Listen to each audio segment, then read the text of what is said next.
Standard score, जिसको हम Z score भी बोलते हैं, it is the standard division of the score from the distributed mean. It tells us how far a score is from its mean. Basically हमारा mean होता है, तो हमारे जो स्कोर्स हैं वो ऑब्वियसली मीन से थोड़े बहुत डिस्टेंस पे तो होंगे.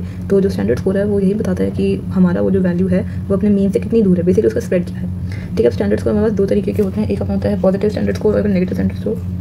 तो अगर स्टैंडर्ड स्कोर पॉजिटिव है तो उसका मतलब ये है कि जो वैल्यू है वो हमारे मीन से बड़ी है, जो हमें जो गिवन मीन है उससे अगर वैल्यू अपनी बड़ी है तो हमारा पॉजिटिव स्टैंडर्ड स्कोर होता है. और अगर अपना नेगेटिव है तो उसमें यह है कि हमारी जो वैल्यू है वो गिवन मीन से छोटी है. ठीक है, it is important to note that the standard score mean value is always zero. इसमें यह है कि स्टैंडर्ड स्कोर की जो मीन वैल्यू होती है, मतलब जो मीन की जो वैल्यू होती है वो हमेशा जीरो होती है.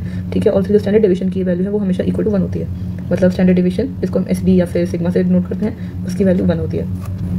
स्टैंडर्ड स्कोर को हम हमेशा उसके पॉजिटिव या नेगेटिव डिस्टेंस के टर्म्स में ही इंटरप्रेट करते हैं, उसकी मीन वैल्यू से, कि वो पॉजिटिव की तरफ ज़्यादा है या फिर नेगेटिव की तरफ ज़्यादा है, हम इसी से इसको इंटरप्रेट करते हैं. And these values help us understand and give an accurate picture of the position of the scores in a particular data set. अब हम करेंगे प्रॉपर्टीज़ ऑफ जेड स्कोर या स्टैंडर्ड स्कोर. तो हमने जैसे पढ़ा कि मीन वैल्यू की जो वैल्यू है हमेशा जीरो रहती है. ठीक है, और अपनी जो स्टैंडर्ड डिवीजन की जो वैल्यू होती है वो अपनी ऑलवेज 1 के अराउंड होती है. Shape of the Z score distribution would be the same as the graph of the original distribution. ठीक है, the total of the squared Z score would always be equal to the total number of Z score values. ये है कि अगर हम Z score को total करके अगर हम उसका स्क्वायर कर देते हैं तो वो हमेशा इक्वल होगी total number of Z score value की, कितनी Z score की वैल्यूज थी. अब हम इसके बात करते हैं एडवांटेजेस की. तो एडवांटेजेस में इसके दो हैं कि converting raw scores into standard और Z score in data distribution does not impact the characteristics of the distribution. Basically ये कि अगर जैसे कि हम मान लो कि हमने इसको थोड़ा बहुत चेंज करा है तो इससे ये नहीं होगा कि इसकी पूरी ही जो बीच का जो गैप है वो भी चेंज हो गया या उसका स्प्रेड चेंज हो गया, कुछ हो गया ना, ऐसा कुछ नहीं होता. वो उसकी कैरेक्टरिस्टिक्स को डिस्ट्रीब्यूशन की इम्पैक्ट नहीं करता. ठीक है, देन सेकंड ये है कि स्टैंडर्ड स्कोर और Z score help us to analyse and compare scores from 2 different distributions. हमें ये हेल्प करता है कि 2 डिफरेंट डिस्ट्रीब्यूशन की स्कोर्स को कंपेयर करने का, एनालाइज करने का. अब हम बात करते हैं इसके डिसएडवांटेजेस की. तो in order to depict the positive and negative position of the standard score from the mean, plus and minus signs are used. ठीक है, और ये काफी मिसलीडिंग या कंफ्यूजिंग हो सकता है. जैसे कि मान लो मेरे पास कोई वैल्यू आ गई वो है +10, दूसरी वैल्यू आ गई -90. तो भाई ये दो वैल्यूज जो है कभी कभी बहुत ज़्यादा एक कंफ्यूजन क्रिएट करते हैं. तो जैसे अगर हम मान लो कि प्लॉट कर रहे हैं कि जैसे मान लो अपने पास वैल्यूज ऐसे आ रही हैं तो हमने ध्यान नहीं दिया, हमने डायरेक्ट माइनस कर दिया, फिर डायरेक्ट प्लस कर दिया, इस साइन को इग्नोर कर दिया, तो ये कंफ्यूजन या फिर मिसलीडिंग हो सकता है. ठीक है, और स्टैंडर्ड स्कोर के अंदर डेसिमल्स यूज होते हैं जो कि बहुत ज़्यादा कंफ्यूजन क्रिएट कर सकता है. यही इसका सबसे बड़ा ड्रॉबैक है, ये इसमें डेसिमल्स होते हैं. ठीक है, अब हम देखेंगे फॉर्मूला कि जिससे हम जेड स्कोर निकालते हैं. बेसिकली रॉ स्कोर्स को जेड स्कोर में कैसे कन्वर्ट करते हैं. तो एक्स हमारी वैल्यू है, ठीक है, जो हम यूज़ करेंगे. ये म्यू का साइन है विच इज़ मीन. हम मीन को इससे डिनोट करते हैं या फिर हम उसको एक्स बार से भी डिनोट कर सकते हैं. Then we have standard division upon में, जिसको हम सिग्मा से डिनोट करते हैं, बट हम इसको एस डी भी लिख सकते हैं. ठीक है, स्टैंडर्ड डिवीजन. अब स्टेप्स क्या है इसको कैलकुलेट करने के. तो हमें पहले कैलकुलेट करना पड़ेगा मीन और स्टैंडर्ड डिवीजन. ठीक है, किसी भी डिस्ट्रीब्यूशन का. देन उसके बाद हमें जो भी वैल्यू आई है मीन और स्टैंडर्ड डिवीजन की वो हमें सब्स्टिट्यूट करनी है फॉर्मूले में जो हमने ऊपर बताया, ताकि हमारा जेड स्कोर निकल सके. अब उसका एग्जांपल ये किया है कि मान लो कि किसी क्लास का एग्जाम स्कोर था मेरे पास. ठीक है, मीन 70 दिया है हमें और स्टैंडर्ड डिवीजन 10 दिया हुआ है. तो अगर मान लो किसी स्टूडेंट ने 85 स्कोर करा है तो हम उसका जेड स्कोर कैसे निकालते हैं. तो एक्स अपनी वैल्यू है जो कि हमें 85 दी है, तो ये अपनी होगी 85 एक्स की जगह पे. माइनस में मीन आता है, मीन अपना 70 दिया है, अपॉन में 10 जो कि अपनी स्टैंडर्ड डिवीजन है. अब अगर हम इसे कैलकुलेट करें तो अपनी 1.5 वैल्यू आएगी. तो इसका इंटरप्रिटेशन क्या होगा, इससे हम क्या इन्फर करते हैं. हम ये इन्फर करते हैं कि अपना जो जेड स्कोर है जो कि 1.5 है, इसका मतलब ये है कि student scored 1.5 standard divisions above the class average. Basically class का जो एवरेज था उससे इसने 1.5 का जो है स्टैंडर्ड डिवीजन से इसने अच्छा स्कोर करा है. अब हम पढ़ेंगे कि अगर हमें जेड स्कोर दिया हो तो हम उसको रॉ स्कोर में कैसे कन्वर्ट कर सकते हैं. उसके लिए भी फॉर्मूला है जो कि है X is equal to mean, ये मीन है, plus Z score into standard division. ठीक है, तो अगर हम ये फॉर्मूला यूज़ करते हैं तो अपने जेड स्कोर को हम रॉ में कन्वर्ट कर सकते हैं. अब नीचे के एग्जाम्पल अगर देख सकें, in a psychology exam the mean score was 75, mean हमें 75 दिया हुआ है with a standard division of 6. ठीक है, if a student A, if student A has Z score of -3 and student B has Z score of 1, what are the actual scores of student A and student B. तो अगर हम इसे calculate करना कैसे करेंगे. हमें मीन वैल्यू दी हुई है 75, स्टैंडर्ड डिवीजन दिया हुआ है 6 और इनका ये कि -3 और 1 स्कोर करा है. तो पहले स्टूडेंट A का निकालते हैं. मीन 75 -3 उसका स्कोर था Z स्कोर और 6 हमारी स्टैंडर्ड डिवीजन है. अगर हम इसे कैलकुलेट करें हमारे पास वैल्यू आती है 57. अब यहाँ पे ये मत बोलना कि नेगेटिव है यहाँ पे 18 पे, तो यहाँ पे नेगेटिव क्यों नहीं आया. वो इसलिए नहीं आया क्योंकि 75 बड़ी वैल्यू है, इसका यहाँ पे प्लस है, तो इसलिए यहाँ पे बड़ी वैल्यू का साइन लगता है जो कि प्लस आता है.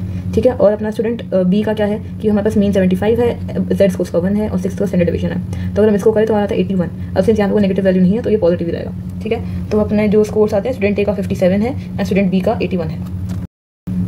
कॉमन स्टैंडर्ड स्कोर हमारी बुक में 3 ही है, T score, stanine score and sten score.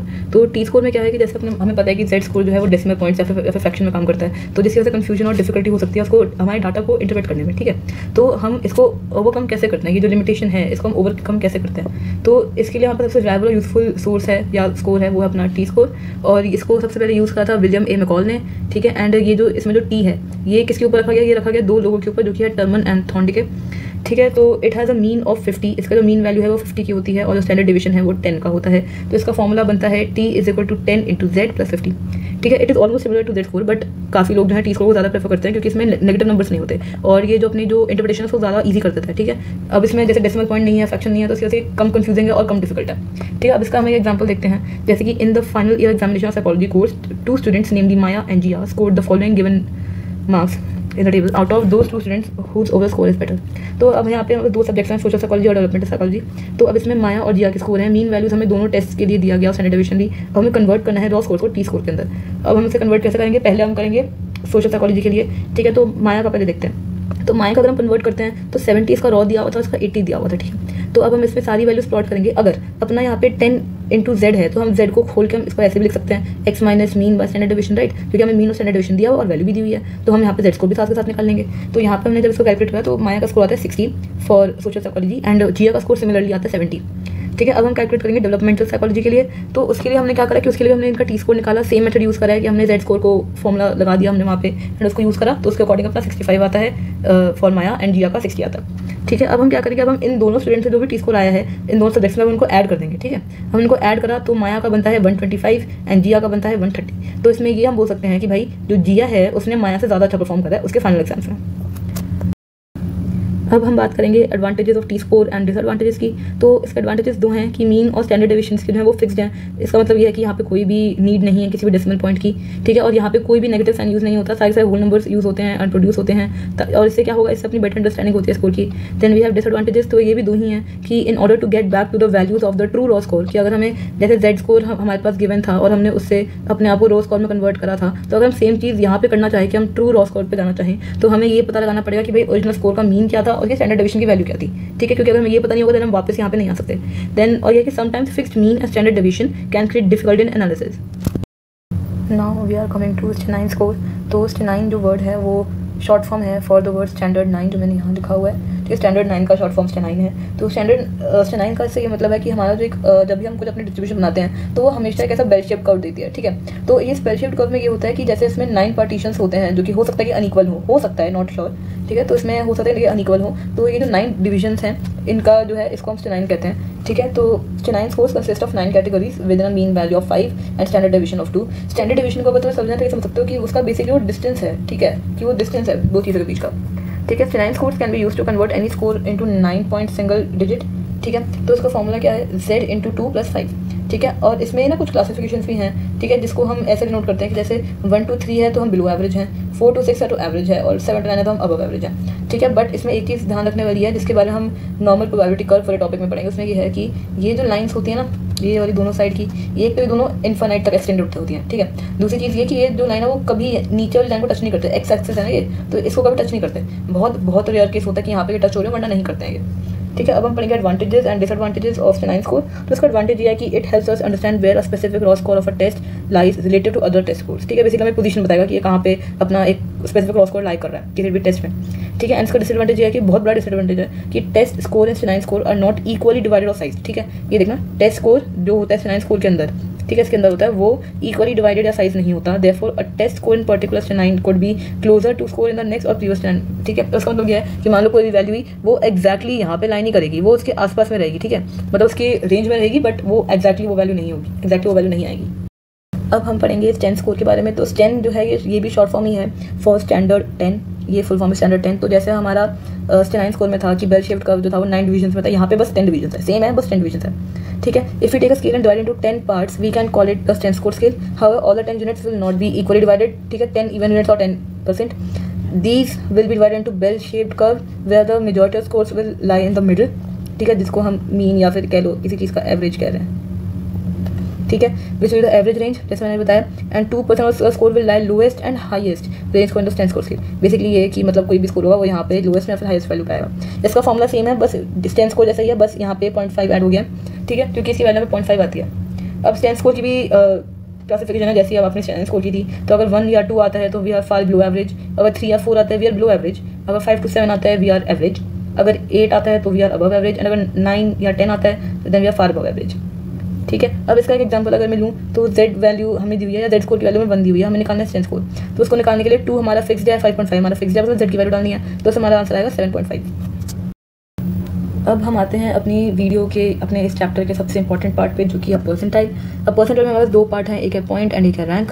तो पहले हम परसेंटाइल क्या होता है वो बताते हैं। तो परसेंटाइल का ऐसे मतलब होता है 100। It is used to describe the position of a participant with respect to a group and is based on cumulative frequency distribution percentage. अब इसमें ये क्या है क्यूमुलेटिव फ्रीक्वेंसी परसेंटेज, इसके बारे में मैंने चैप्टर 1 की वीडियो में बता रखा है कि ये क्या है क्या नहीं, शायद पार्ट 2 में है ये और टॉपिक। तो उसमें यह है कि क्यूमुलेटिव फ्रीक्वेंसी हम कैसे निकालते हैं कि हमारी जो फ्रीक्वेंसीज होती हैं जैसे 1 2 3 हमें उसको ऐड करते चलना होता है, ठीक है। तो हम उसको ऐसे ऐड करते जाते हैं फिर till we reach the N, जो हमारे पास वैल्यू आई है n नॉट m, सॉरी, जैसे अपनी वैल्यू n है, मान लो 15 है, तो हमें तब तक वैल्यूज ऐड करते रहने क्यूमुलेटिव फ्रीक्वेंसी के लिए, मतलब फ्रीक्वेंसीज को हमें तब तक ऐड करना जब तक हमारी लास्ट वैल्यू 15 ही ना हो, हम तब तक ऐड करना है। उसके बाद हमें क्या करना है कि हमें अगर इसका निकालना होता है परसेंटेज, तो वो हम कैसे निकालते हैं, इसका फॉर्मूला है cumulative frequency upon n into 100, ठीक है। यहाँ पे जो 100 है वो क्या करेगा, उसको परसेंटेज में कन्वर्ट करेगा। क्यूमुलेटिव फ्रीक्वेंसी हमने निकाली थी सारी वैल्यूज ऐड करके, n अपने जो भी n बनता है वो यहाँ पे। तो अगर मैं इसको बताऊँ जो अपना फॉर्मूला है ये वाला, तो इसमें जो ये वाला पार्ट है ना, this is cumulative frequency proportion, ये प्रोपोर्शन है, ठीक है। अब अगर हम इसको इंटू 100 कर देंगे तो अब ये फॉर्मूला परसेंटेज में आ रहा है, ठीक है। अब हम बात करते हैं परसेंटाइल पॉइंट की। तो परसेंटाइल पॉइंट या simply percentile, it is a value that divides the data set into 100 equal parts. It indicates the percentage of data points that fall below that value, ठीक है। तो अब हमारे पास इसके 2 फॉर्मुलाज हैं with respect to ungroup data या फिर group data. अब ये मत पूछना कि ये क्या है। तो अनग्रुप डाटा वो होता है जिसमें हमारे स्कोर्स अभी भी रॉ हैं, हमने उनको टेबल या उसमें कन्वर्ट नहीं करा। ग्रुप डाटा हम तब कंसिडर करते हैं जब हमने उनको टेबल में कर दिया होता है। टेबल कौन सा, फ्रीक्वेंसी टेबल। अब वो कैसे बनाते हैं वो प्रीवियस वीडियो में आप देख सकते हैं, ठीक है। अब यहाँ पे इसका फॉर्मूला क्या है, अगर हम यूज़ करते हैं अनग्रुप डाटा के लिए, तो ये जो फॉर्मूला यहाँ पे गिवन है ये तुम्हें लोकेशन देगा, ठीक है। यहाँ पे इसमें लोकेशन लिखा हुआ है, तो ये तुम्हें लोकेशन देगा कि भाई किस लोकेशन पे कोई पॉइंट लाई कर रहा है, ठीक है। तो अब हम इसको देखते हैं कि हम p इंटू n अपॉन 100, तो हमें ये क्या बताएगा, p यहाँ पे अपने डिजायर्ड परसेंटाइल, जैसे अगर मैं बोल दूँ कि मैं कह रही हूँ मुझे p 25 निकाल के दिखाओ, तो यहाँ पे 25 आ जाएगा, ठीक है। अब n जो भी n नंबर होंगे हमारे पास की टोटल नंबर ऑफ वैल्यूज कितनी है, अपॉन में 100 हमारी वैल्यू आ जाएगी, हमारी आएगी पोजीशन। जैसे कि मान लो सेकंड पोजीशन पर कोई वैल्यू है, तो सेकंड पोजीशन पे जो वैल्यू है वो हमारी वो p 25 की वैल्यू होगी। Then we have group data के लिए। तो ग्रुप डाटा के लिए ये है कि जैसे परसेंटाइल पॉइंट को मैंने पीपी से करा हुआ है, तो यहाँ पे जो एल है that means lower real limit of the class frequency. अब क्लास फ्रीक्वेंसी क्या है क्या नहीं वो भी अगेन चैप्टर 1 की वीडियो में है। क्लास फ्रीक्वेंसी होता है कि जैसे मान लो कि यहाँ पे हमारे पास फ्रीक्वेंसी दिया है, यहाँ पे कोई इंटरवल दिए हुए हैं हमें, ठीक है, 10 से 20, 20 से 30। अब यहाँ पे कुछ फ्रीक्वेंसी है जैसे मान लो 3, अब मुझे इसको डिटरमाइन करना है, तो ये मेरी होगी क्लास फ्रीक्वेंसी, ठीक है। तो हमें उसकी रियल लिमिट निकालनी है। रियल लिमिट हम कैसे बनाते हैं वो चैप्टर 1 में बता चुकी हूँ। Then we have the same formula as above which is p into n upon 100 divide percentile into total number of frequencies. वही कि n की वैल्यू अपनी जैसे 15 आ रही है तो वो लिखेंगे, या फिर अपनी 30 आ रही है वो लिखेंगे, ठीक है। Then we have cumulative frequency below. अब इसका मतलब क्या है, इसका मतलब यह है कि जैसे मान लो अपनी क्यूमुलेटिव फ्रीक्वेंसीज लिखी हुई हैं 1 2 3 अपनी सारी क्यूमुलेटिव फ्रीक्वेंसीज लिखी हुई हैं, ठीक है। तो अब इसमें क्या करना है, जैसे मान लो हमको 2 का निकालना है, तो उसके लिए मुझे उसके पहले वाली क्यूमुलेटिव फ्रीक्वेंसी को डिटरमाइन करना है, ठीक है। तो उसकी पहले वाली 1 है तो यहाँ पे 1 आ जाएगा, ठीक है। अब यहाँ पे फ्रीक्वेंसी, यहाँ पे तुम्हारी क्लास फ्रीक्वेंसी का करा है, जैसे हमने क्यूमुलेटिव फ्रीक्वेंसी निकाल दी थी 1 2 3, तो यहाँ पे कुछ ना कुछ फ्रीक्वेंसी रही होगी ना, राइट। तो यहाँ पे जैसे ये फ्रीक्वेंसी रही है तो ये वाली फ्रीक्वेंसी क्या है हमें वो लिखना है। अब यहाँ पे आई से मतलब है क्लास इंटरवल की विड्थ, कि अपने क्लास इंटरवल के बीच में 5 का गैप है या फिर कह लो 10 का गैप है, तो वो सब यहाँ पे हमें लिखना है इसमें, ठीक है, कि कितने का गैप है। अब ऐसे ही करके हमारा ये फॉर्मुलेस खत्म होता है। हम इसका एक एग्जांपल देखते हैं। तो पहला एग्जांपल हम देख रहे हैं अनग्रुप्ड के लिए, ठीक है। तो ये है कि हमारे पास वैल्यूज है 10 20 30 40 50, जिनका टोटल नंबर ऑफ वैल्यूज 5 है, ये काउंट भी कर सकते हैं आप। हमें निकालना है 48 परसेंटाइल पे कौन सा पॉइंट आ रहा है, ठीक है। तो अगर हम इसकी लोकेशन निकाले जो कि फॉर्मुला मैंने ऊपर बताया था, उससे हमारी वैल्यू आती है 2, विच मीन्स की सेकंड पोजीशन की जो वैल्यू है वो हमारी 48 परसेंटाइल होगी। अब सेकंड पोजीशन पे वी हैव 20, तो it is our 40th value, 48 percentile की वैल्यू। अब हमें निकालना है फॉर ग्रुप फ्रीक्वेंसी, ग्रुप के लिए हमें परसेंटाइल निकालना है, तो हम कैसे निकालते हैं, हम निकालना है 68 परसेंटाइल। तो ये जो स्कोर्स ऑफ फ्रीक्वेंसी है ये हमें गिवन है, इसलिए मैंने गिवन लिखा हुआ है, ठीक है। हमें पहले इसके निकालनी है रियल लिमिट, हमने रियल लिमिट में कन्वर्ट कर दिया। उसके बाद हमने इनकी जो फ्रीक्वेंसीज है इनकी हमने बनानी क्यूमुलेटिव फ्रीक्वेंसी। बनाने के बाद हमने इसको कन्वर्ट कर दिया प्रोपोर्शन में, जिसका फॉर्मूला मैंने आपको बता दिया है, क्यूमुलेटिव फ्रीक्वेंसी अपॉन में n। तो ये करके ये सारी वैल्यूज आती हैं। देन इनको हमने कर दिया इंटू 100 उस फॉर्मूले को, ठीक है। तो इंटू 100 करने के बाद ये वैल्यू आती है जो कि परसेंटेज दे रही है। अगर हमें निकालनी है 68 परसेंटाइल, तो हमें ये पता है कि जो वैल्यू है वो 54 या 74 के बीच में आएगी, राइट। तो हमें इसको करने के लिए क्या करा, हमने देख लिया कि हमारे पास ये 2 इंटरवल्स आएंगे। अब इन दो वैल्यू से हम क्या देख रहे हैं कि हमारे पास क्यूमुलेटिव फ्रीक्वेंसी जो है वो दो आ रही है, एक है 27 और एक है 37। ठीक है, अब हमें क्या करना है, अगर हमें निकालना है P60 तो उसके हम ग्रुप फ्रीक्वेंसी का फॉर्मूला यूज़ करेंगे जो कि है LL basically real limit upon में प्लस में P into N by 100 minus cumulative frequency जो उसके नीचे आ रही है into I which is width upon में फ्रीक्वेंसी। तो अब हमने हर एक वैल्यू प्लॉट कर दी, लोअर लिमिट की वैल्यू ये रही, वो आ गई। अब यहाँ पे 60 हमारी ये परसेंटाइल की वैल्यू आ रही है, 50 ये वाली वैल्यू आ रही है, 100 हमारे फॉर्मूले में ही था।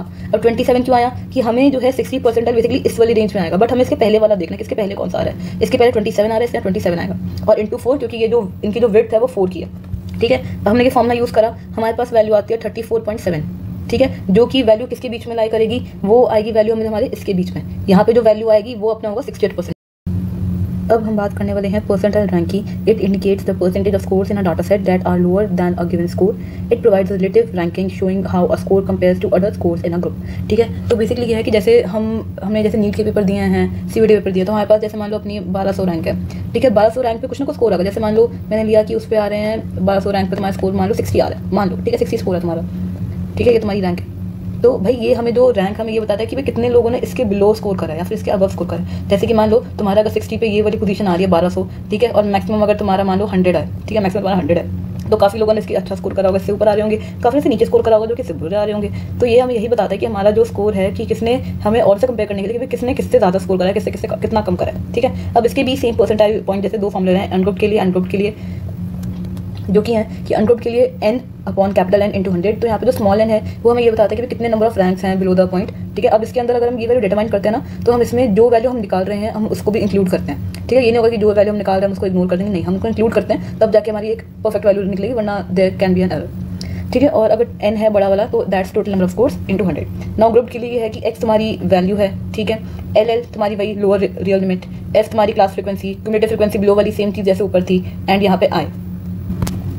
सॉरी कुछ चेंजेस थे फॉर्मूले में, तो फॉर्मूला अपना है x minus lower real limit into 100 plus cumulative frequency. ठीक है, ये अपना फॉर्मूला है अपॉन f, ये अपना फॉर्मूला है फॉर ग्रुप डाटा। और इसका एग्जांपल देखते हैं। तो पहला एग्जांपल हमने अनग्रुप्ड का, तो इसमें जैसे हमारे वैल्यूज है 5, 10, 15, 20, 25, 30। तो अगर हमें निकालें परसेंटाइल रैंक फॉर 20, अब हम वो कैसे निकालेंगे, तो उसका निकालने का फॉर्मूला ये है कि हमने फॉर्मूला तो देख लिया था कि small n upon capital N into 100। तो हम यहाँ पे वैल्यूज प्लॉट करेंगे 1, 2, 3, 4। अब हम इसको इंक्लूड करें, इसको एक्सक्लूड नहीं करना, इसको इंक्लूड करना है। इंक्लूड करने पर तुम्हारी वैल्यू होती है 66%, विच मीन्स कि तो ये तुम्हारी जो परसेंटाइल रैंक है वो तुम्हारी 66 होगी। ठीक है, अब we have grouped percentile rank. तो इसके लिए क्या है, अगर हमें 30 का निकालना है, 30 मैंने यहाँ पे टेबल से लिया है, परसेंटाइल पॉइंट के जो टेबल मैंने यूज़ करा था ऊपर ये वाला, मैं यहाँ पे इसी टेबल को रेफर कर रही हूँ। यहाँ पे हमारे पास लोअर लिमिट ये आ रही है, अगर रियल देखे तो 29.5 होगी, क्लास फ्रीक्वेंसी 2 है, क्यूमुलेटिव फ्रीक्वेंसी 27 है। ठीक है, और यहाँ पे हमें निकालना है अपनी 30 के लिए कि हमारी कितनी वैल्यू आती है। ठीक है, हम उसके लिए निकाल रहे हैं। तो अगर हम उसको सॉल्व करें तो हमारे पास 30 हमारी वो थी x की वैल्यू जो हमें निकालनी है क्योंकि क्वेश्चन में गिवन है। फ्रीक्वेंसी हमारी 2 है, क्यूमुलेटिव फ्रीक्वेंसी जो उसके नीचे है वो 27 के नीचे वी हैव 25, अगर आप ऊपर टेबल में देखेंगे और 25 है। ठीक है, फिर लोअर रियल लिमिट अभी 29.5। तो हम सब कुछ यहाँ प्लॉट कर देंगे फॉर्मूले में। हमारी वैल्यू आती है 50, विच मीन्स कि जो 30 का जो परसेंटाइल रैंक होगा दैट इज 50th परसेंटाइल। अब हम पढ़ेंगे uses of percentiles and percentile ranks. तो परसेंटाइल रैंक्स को हम यूज़ कर सकते हैं in the field of social sciences या फिर humanities to indicate a particular score of an individual और an items position with reference to other scores and items of a test और distribution. ठीक है, हम बेसिकली यहाँ बात करें कि सोशल साइंस और ह्यूमैनिटीज में काम हो सकती है, जहाँ पे ये किसी पर्टिकुलर स्कोर को, किसी भी इंडिविजुअल या किसी भी चीज़ की लोकेशन को with reference to other scores जो है उसको बताती है। And to identify and rank students performance in various exams और various co-curricular activities. Basically हम रैंकिंग कैसे करते हैं, हम कैसे किस बेसिस पे रैंक करते हैं, कैसे आइडेंटिफाई करते हैं कि कौन सा रैंक देना। And to rank and identify companies, organisations, institutions performances in various fields. ठीक है, तो बेसिकली ये कि जैसे कुछ कंपनीज होती हैं, ऑर्गेनाइजेशन होती हैं, इंस्टीट्यूशंस होते हैं, उनकी परफॉर्मेंस को हम कैसे रैंक और आइडेंटिफाई करते हैं अलग अलग फील्ड्स की। ठीक है, उसके ऊपर है कि हम उसको कैसे रैंक करते हैं। अब हम आ गए हैं इस चैप्टर के लास्ट टॉपिक पे जो कि है नॉर्मल प्रोबेबिलिटी डिस्ट्रीब्यूशन। तो इसको हम बेल शेप्ड कर्व या फिर गॉसियन डिस्ट्रीब्यूशन भी कह सकते हैं। गॉसियन इसलिए क्योंकि ये गॉस ने दिया था। It is the continuous probability distribution that describes data clustered around a mean. It is symmetric. ठीक है, meaning left and right sides of the curve are mirror images. Mirror images in the sense कि जैसे ये बीच का partition है, ठीक है, तो उस पार्टीशन के अगर हम देखें तो ये लेफ्ट साइड और ये राइट साइड दोनों इक्वल हैं कि इसका भी इतना डिस्टेंस है, इसका भी इतना ही डिस्टेंस है। ठीक है, तो इसमें बिल्कुल same to same mirror images हैं। ठीक है, and most of the data points fall with a small range around the mean with fewer data point further from the mean. Basically ये कि जैसे हम ये वाला एरिया की बात कर रहे हैं वो, तो यहाँ पे अपने बहुत कम डाटा पॉइंट्स होते हैं। ठीक है, अब इसका नेचर क्या है, इसके नेचर के यहाँ पर 3 पॉइंट्स हैं जो कि ये बेल शेप कर्व में हैं, ये देख पा रहे हैं आप। ठीक है, फिर इसके परफेक्टली सिमेट्रिकल है क्योंकि ये मिरर इमेज है, दोनों साइड पे इक्वल है। ठीक है, एंड ये एसिम्प्टोटिक है, जिसका मतलब ये है कि जो भी कर्व की जो टेल्स होती हैं, ये वाली जो टेल्स हैं ये जो है ये कभी भी टच नहीं करती अपने हॉरिजॉन्टल एक्सिस के, जो कि अपना एक्स एक्सिस होता है, ये कभी भी उसको टच नहीं करती। बट अगर वो कर रही है तो वो एक्सट्रीमली हाई और लो वैल्यूज़ के लिए पॉसिबल है, जो कि बहुत ज़्यादा रेयर होता है। ठीक है। देन वी हैव एक एम्पिरिकल रूल जिसको याद करने का तरीका है 68, 95, 99.7। इसका मतलब यह है कि 68% जो वैल्यूज़ हैं वो 1 सिग्मा ऑफ द मीन में लाई करती हैं। 1 सिग्मा बोले तो इतने डिस्टेंस पे, ये वाला बस इतने डिस्टेंस पे लाई करती हैं। 95% ऑफ वैल्यूज़ जो हैं वो 2 सिग्मा तक जाती हैं, इस वाले पॉइंट तक, और 99.7% वैल्यूज़ जो हैं वो इस पॉइंट तक आती हैं। ठीक है, ये हमें याद रखना है। Then we have some properties. तो इसकी प्रॉपर्टीज़ ये हैं कि इसमें जो मीन, मीडियन और मोड होता है, ये तीनों इक्वल होते हैं एक दूसरे के, और ये सेंटर पे लोकेट होते हैं। ठीक है, इसका मतलब ये है कि जो अपना जो शेप ऑफ द डिस्ट्रीब्यूशन है इसको भी डिटरमाइन करता है, क्योंकि मीन और स्टैंडर्ड डिवीजन ये दोनों ही चीज़ें हैं जो अपने शेप को डिटरमाइन करता है नॉर्मल प्रोबेबिलिटी कर्व का। ठीक है, it is defined by mean and standard division, ये मैंने बता दिया। ठीक है, मीन डिटरमाइन करता है उसका सेंटर कि भाई सेंटर पॉइंट कहाँ बनेगा बेल शेप कर्व के लिए, और स्टैंडर्ड डिवीजन डिसाइड करता है कि उसका स्प्रेड कि वो कितना ज़्यादा स्प्रेड करना है। ठीक है, and total area under the curve is taken as 1। ये क्यों है, कैसे है, ये आप गूगल कर सकते हैं। ठीक है, then tails of the distribution extended infinitely, जिसके बारे में मैंने ऊपर बताया था। ठीक है, कि वो दोनों डायरेक्शन में इनफाइनाइटली स्प्रेड होते हैं और ये सारे एकदम इक्वल होते हैं एक दूसरे के। Then we have normal curve and standard score का रिलेशन क्या है, तो इसमें यह है कि जो बेल शेप्ड एरिया है, ठीक है, हम उसको यूज़ कर सकते हैं जेड स्कोर निकालने के लिए। अगर हम स्टैंडर्ड डिस्ट्रीब्यूशन टेबल यूज़ कर रहे हैं तो हमें पहले रॉ स्कोर फाइंड करना है बेसिकली कि कहाँ पे ये कॉरस्पॉन्ड कर रहा है पहली डिजिट के साथ जेड स्कोर की, और दूसरी डिजिट कहाँ पे कर रही है। बेसिकली हमारे पास एक टेबल है जो मैंने इस नोट्स के एंड पे दिया है, तो हम इस टेबल की बात करें। हम एक एग्जांपल समझते हैं कैसे। तो जेड स्कोर जैसे कि अपने पास वैल्यू है 1.25, अब हम इसको दो पार्ट्स में डिवाइड कर सकते हैं, कि 1.2 और एक 0.05। ठीक है, तो हम क्या कर सकते हैं, हम आएंगे टेबल पे, अब हम देखेंगे कि भाई 1.2 वाली वैल्यू कहाँ है और 0.05 वाली वैल्यू कहाँ है। अब हम इनको अगर हम ज्वाइन करते हैं, ठीक है, तो ज्वाइन करने हमारे पास ये वाली वैल्यू आती है विच इज़ 0.89435। अगर इसको राउंड ऑफ कर दें, ठीक है, तो इट इज 8944, 0.8944। ठीक है, अगर हमें इसका एरिया कैलकुलेट करना हो कि भाई इसका एरिया क्या है गिवन स्कोर का, तो हमें इसको जो हमें पता है टोटल एरिया कितने का होता है 1 का, तो अब हमें सिर्फ 1 से माइनस करना है, हमारी वैल्यू आएगी 0.1056। ये हमारी वैल्यू है, एंड इसी के साथ हमारा चैप्टर इज फिनिश्ड।